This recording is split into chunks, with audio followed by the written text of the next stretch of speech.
มาบัดนี้น้อยยามแม่ศาสนาพาคูดมเจ้าสิเบาลงดอกคือนุนคุณพระธรรมสิยังคอยพระสงฆ์จอยหอดบ่เถินโลกของเฮาสู้มือหาทางแต่กินกันได้จัดสรรสมาคมหน่วยประกันพันเดียวบางคนหาทางเบี้ยวเอาเงินไปแล้วจอดมัง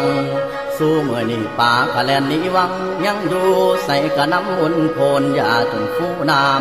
ำตามมาทำนายเว้าตีปัญหามาหลายอย่างพวกผู้สาวคุณนางปล่อยไอ้ยายเท่าผู้คอยเว้าจมอยู่เฮือนโลกของเฮาน้ำมือเปื้อนสลับเปลี่ยนดื้อไปหลาย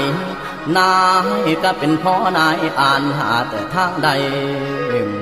ภาษีใดก็เก็บเกียงเทียงเอาแต่น้ำไผ่ไล่เอาเบิดสู่ด้านผู้ติงได้ตั้งแต่คอ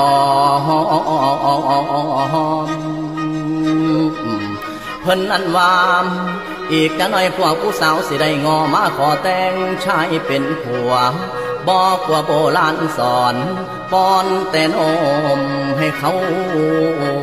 คันตลอดวันเดือนมือเคยถือมาก่อผ้าเปลี่ยนท่านผู้ฟังลำเดือน6เป็นเดือน5เดือนเมษาเป็นเดือน4นี่ไก่คองแต่เข้าซุ้มเจ้าคอยเบิ่งป่ามาเหลือใจแต่หนุ่มสาวสมัยนี้13 ปีอยากมีผู้ซุ่มผู้เบาสำหน่อยหัดสูบยากอกท่อโปเสียงห้องจังแม่นคุณพวกผู้สาวผะแทงคุณใบผมยาวดอกเฟียไหล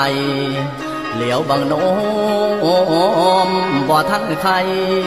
อยากได้ผัวมาอยู่ซ้อนอ่อนซ้อนเดจังแม่นคังอ่อนซ้อนเดจังแม่นคังนอละแฟนเด้อเล่นให้โลเสียม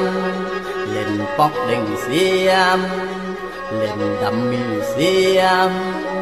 สื่อเลขเสียมีสู่